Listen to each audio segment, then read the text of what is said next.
a Merry Christmas, ho, ho, ho, from Golden Age Radio, rumble.com/C/GIR.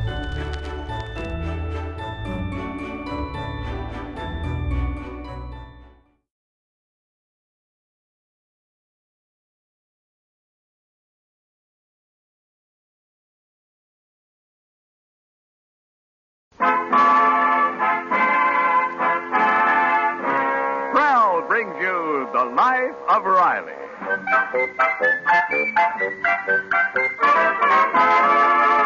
Well, the shampoo that removes unsightly dandruff in as little as 3 minutes and leaves hair radiantly clean, radiantly lovely, presents The Life of Riley with William Bendix as Riley.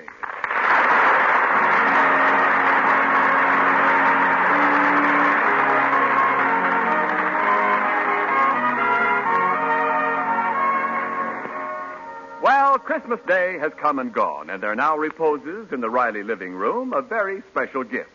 Just how this particular package from Santa Claus came to be there is quite a story that began 3 days before Christmas.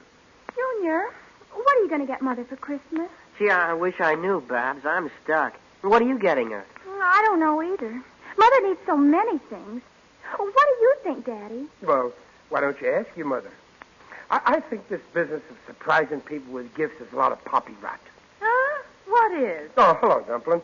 I was just saying it's such a nuisance trying to figure out what to buy people for Christmas. It's much better to ask them what they want and get it. Why surprise them? That's what I'm doing this year. Peg, what do you want for Christmas? I'd rather be surprised. No. Let's be practical. Now, come on, tell me, what's the one thing you want me to buy you? A mink coat. You're going to be surprised.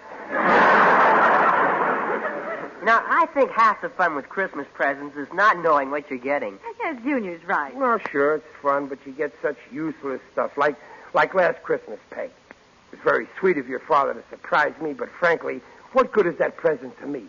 Well, let's see now. What did Papa send you?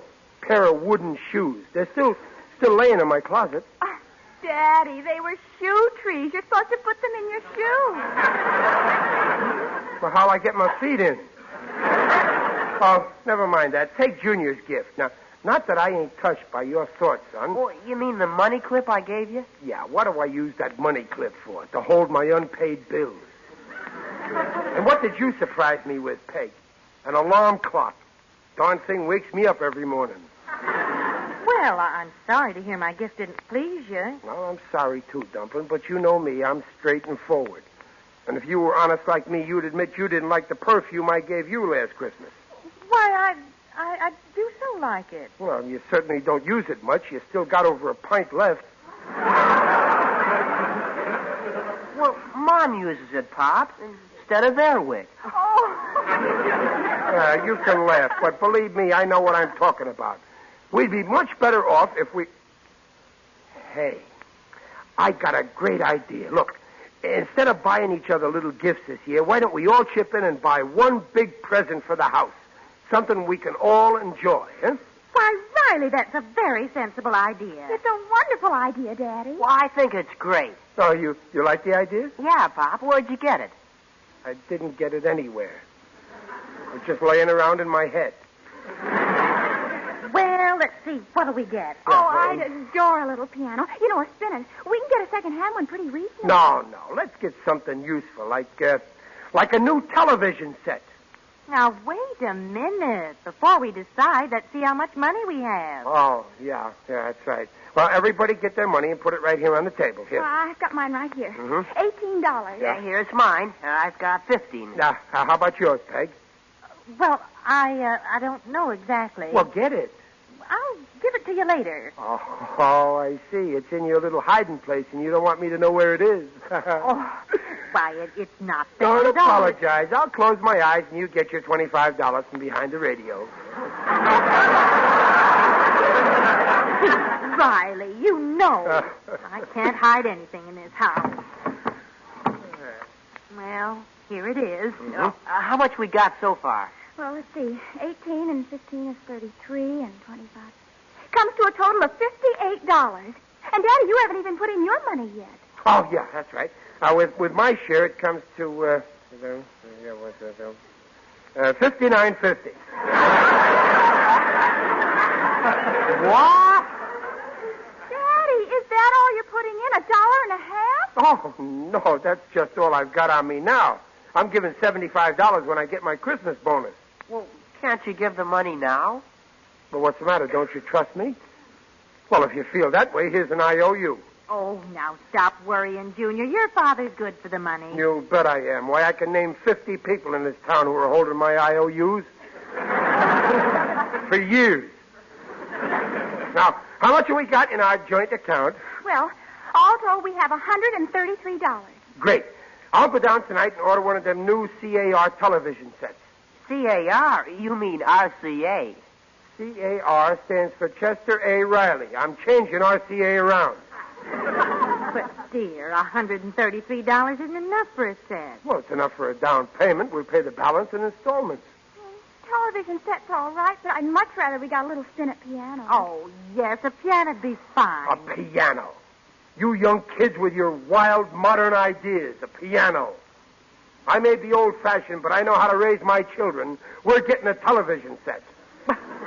That's a fine piece of logic, I must say. Now, after all, Riley, Babs is entitled to her opinion. Now, look, this ain't getting us anywhere. There's only one way to settle this, by a vote. Majority rule. Yes, I think that's a good idea. Okay, let's vote. No, all right, but remember, once we vote, it's all settled. No squawks. All right. Well, piano or television set, Babs? Piano. Junior? Television. And I vote for television, so we'll get it. Now, wait a minute, Wait. Riley. Wait. I didn't vote yet. Well, I know, but every election you vote the way I tell you to. Well, not this election. I'm voting for a piano. Well, that's 2-2, Pop. Yeah, a deadlock. Well, there's only one way to settle this. Let's toss a coin, okay? All right. All right with me. Okay. Now, here's a coin. Heads, it's a piano. Tails, it's television. Here we go. Heads, we get a piano. Wait a minute. 2 out of 3. Here goes. It's heads again. We win. So wait a minute. 3 out of 5. But, Daddy, that's not fair. Well, what do you mean it's not fair? After all, whose coin is it? Here we go. 4 out of 7.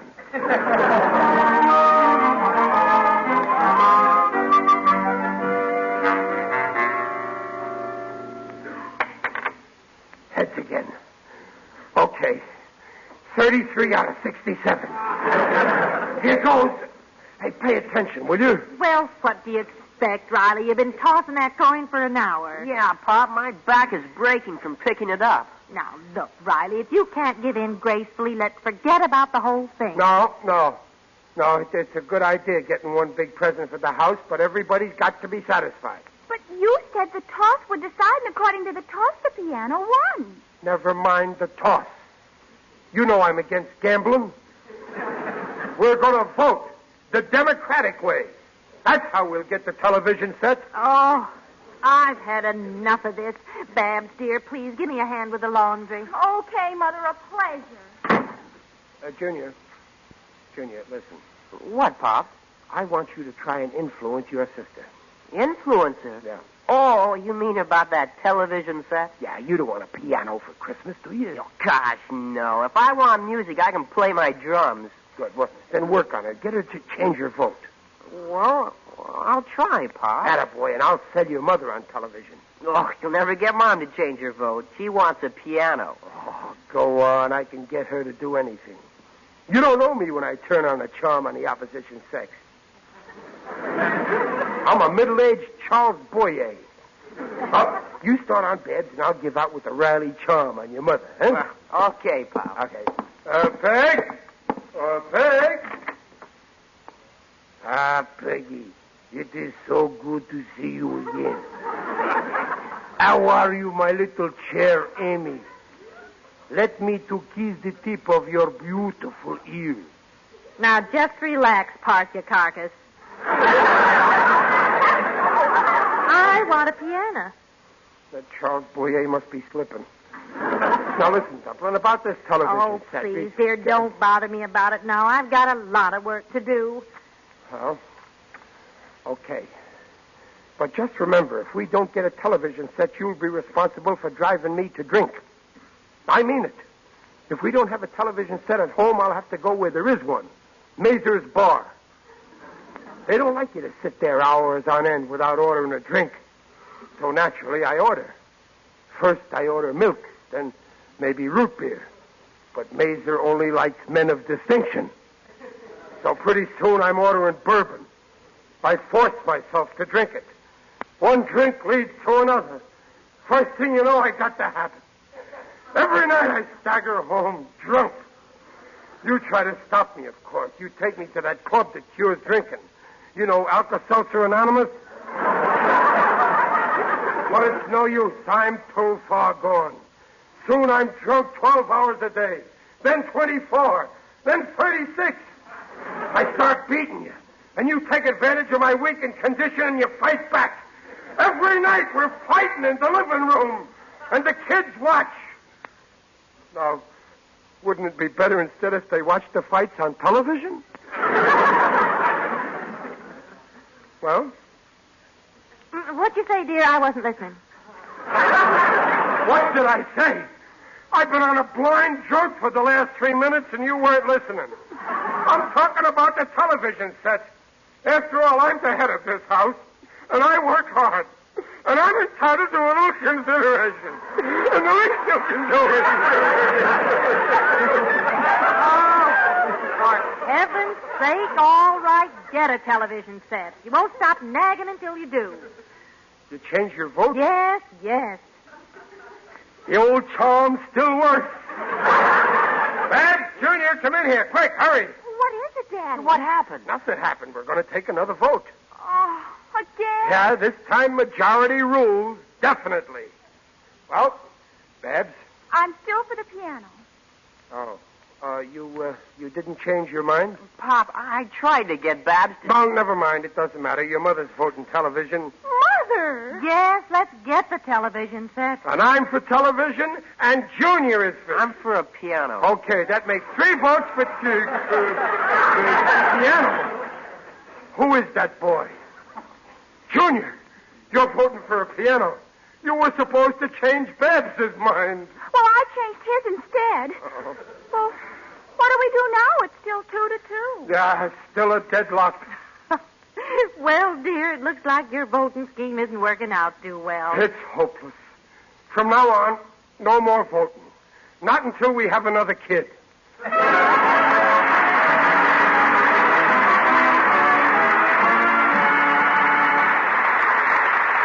We'll hear the second act of The Life of Riley in a moment.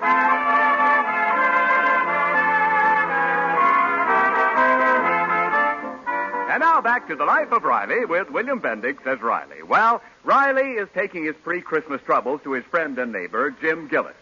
He's telling him about his unsuccessful effort to get the family to vote for a television set as the Riley cooperative Christmas gift.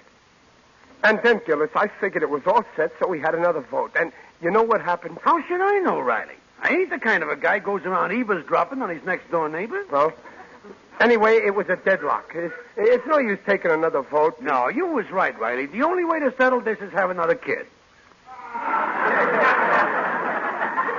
Gillis, you heard. Well, accidentally, I stumbled and happened to land with my ear against your keyhole. Now, what'll I do, Gillis? Be a man. Put your feet down. Tell them television or nothing. After all, you're the boss in the house. They all know that, don't they? No, only me. That's the trouble with you, Riley. You're a schmo. I am? Yeah, wise up, Riley. Lay down the law. No, I can't do that. It's got to be done democratic by a vote. Yeah, voting. A waste of time. Now, don't talk like that, Gillis. Remember, our forefathers fought and bled to get the vote. It's up to us to cherish it and protect it. I wonder how much dough Junior would take for his vote. Look, Riley, you want to settle this with a vote? Yeah. Then do it right. Campaign. Convince them a television set's the only thing to get. But I tried that. All kinds of arguments. No gold. Well, of course not. They won't believe you. They know you're pretty juice. But coming from a stranger like me.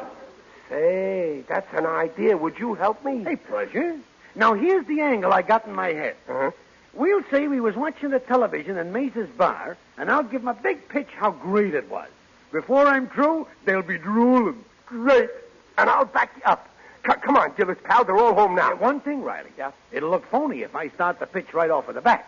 So let's talk about something else first, and then you, very sly-like, shift the conversation into television. You get it? Yeah, I sure appreciate this, Gillis. And when I get this television set, you can come over every night and watch it with the rest of my friends. Only I won't charge you admission.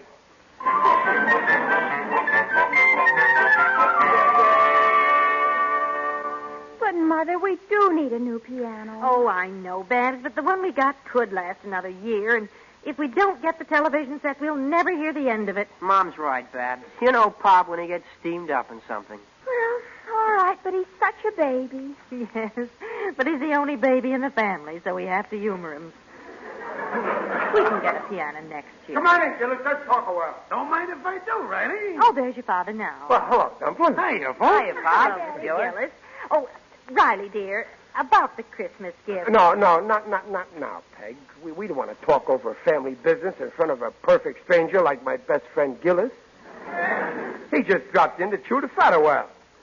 Well, what's new, Gillis? Well, I was reading about the United Nations today. Tell me, Riley, what do you think of the United Nations? It'll never replace television. Speaking of television, I dropped into Maze's bar tonight, and I seen a great wrestling match on a television set. Is that a fact? Tell us about it. Well, you was there too, Riley. Oh, yeah, so I was. It was great. It was... Who was wrestling, Mr. Gillis? Body Snatcher Botkin, the Glendale Ghoul. Oh, well, against who? Against who, Riley? Poison Tooth Purvis, the bearded beast of Beverly Hills. A great match. Yeah. While I was watching, I kept saying to myself, I wished I was lucky enough to have a set like that in my own home. Well, fancy that. Yeah, for my family's sake, of course. Well, of course. Oh, could you see it clearly, Mr. Gillis? Better than I can see you, Babs, and I can see you great. Just like it was happening in your own home. Just like in my own home. What a match. First they cycle around the ring. Then the ghoul kicks the beast in the teeth 9 times. Then the beast jumped up and down on the ghoul's face. They was just feeling each other out. Then the fight began. Oh, it was beautiful to watch. Now the beast grabs the ghoul in a nose lock and starts chewing his ears. Chewing his ears. One at a time. Oh, good heavens. Well, then what happened? There was the beast chewing the ghoul's ear. But the ghoul breaks away. And the beast is left standing there like a fool with an ear in his mouth.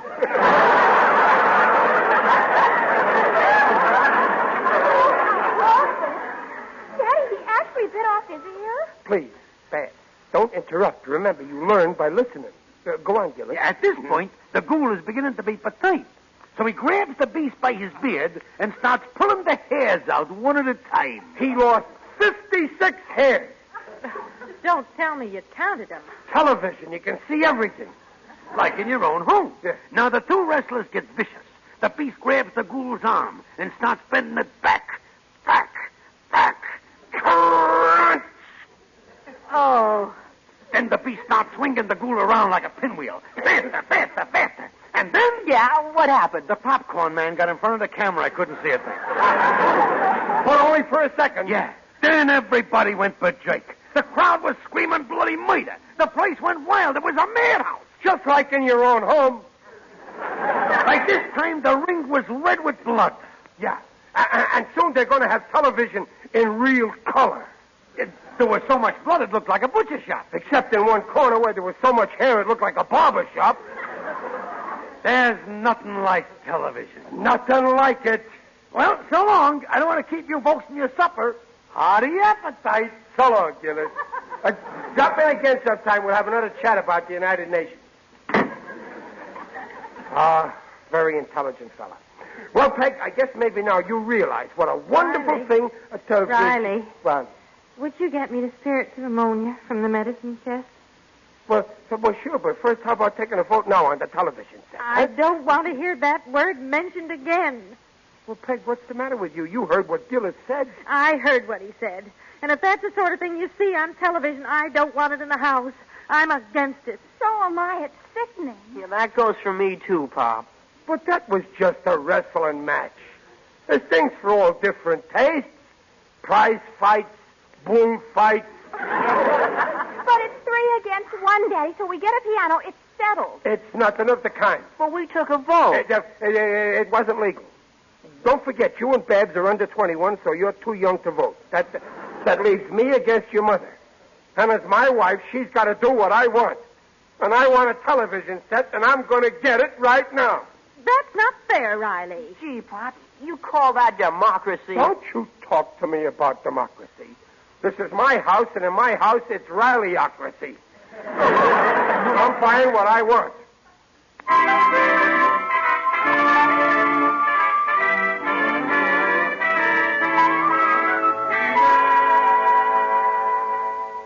I'll show him. Trying to push me around. Well, I've yet to meet anybody who can push me around and make me take it laying down. How do you do? Who's that? It is I, Digby Odell, the friendly undertaker. Oh, it's you, Digger. Greetings, Riley. You're looking fine. Very natural. Jolly Noel. Same to you, Digger. Digger, I passed your place this morning, and I saw you and your assistants carrying in a big Yule log. Yule log? Yeah. You should have looked twice. It was a new mahogany phone booth for my office. Oh, well, I got to get going, Digger. I'm going to buy a television set. Ah, yes, television. Seeing others who can't see us. A veritable electric peeping Tom. Yeah, great thing, television. Indubitably. Someday on television, I'll be able to see some of my favorite radio characters. Sam Spade, Red Skeleton, Henry Morg. Well, this gift is for the whole family. We're all chipping in, cooperative. Oh, excellent. I'm all for cooperation. In fact, I belong to the UEPGTGTOFPC. The UEPGTGTFOFPC? Yes, the undertakers, embalmers, and pallbearers get together and give the other fellow a push club. Whenever one of our colleagues gets in too deep, we all jump in and help him out. Yeah, cooperative gift is a good idea, all right. The only trouble is my wife and kids won't cooperate. They want a piano. Well, then why are you getting a television set? Because I want one. Oh, Riley, I'm devastated. I always sized you up as being considerate. This is the first time I ever took the measure of a man and came out dead wrong. Well, I don't care. I'm getting a television set. My head's made up. Very well. Have it your way. I see that I can't budge you. And when I can't budge a man, I leave him flat. Well, cheerio. I'd better be shoveling off.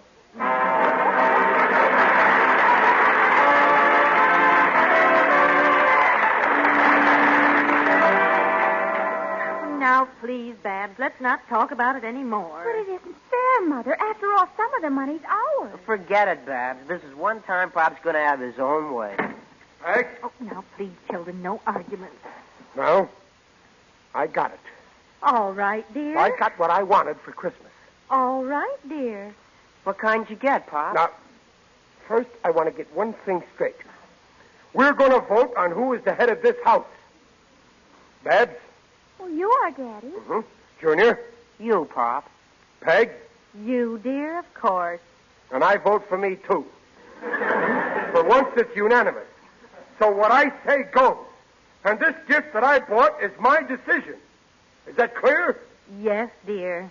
Okay. Here, Dumpling. Well, what's this, Riley?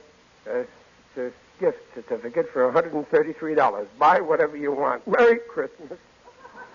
What a revolting development this is.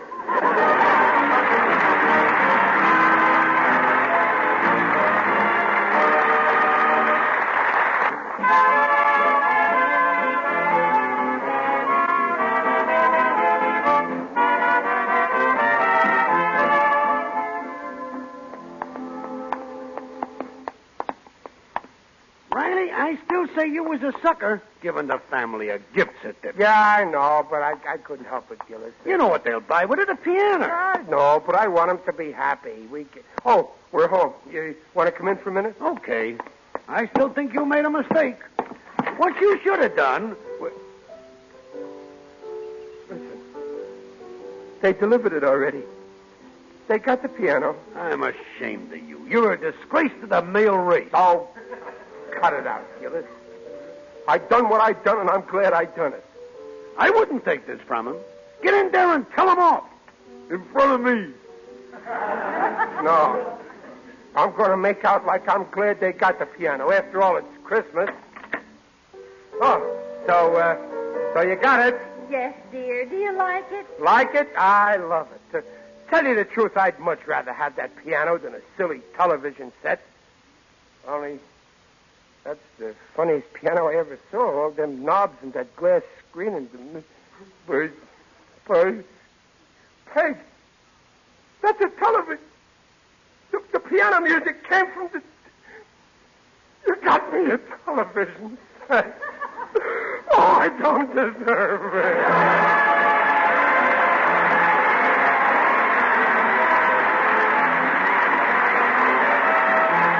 Procter & Gamble invite you to join us again next week to hear The Life of Riley with William Bendix as Riley. The script is by Reuben Shipp, Alan Lipscott, and Henry Posner. Mrs. Riley is Paula Winslow. Digger Odell is John Brown. The Life of Riley is produced and directed by Irving Brecker.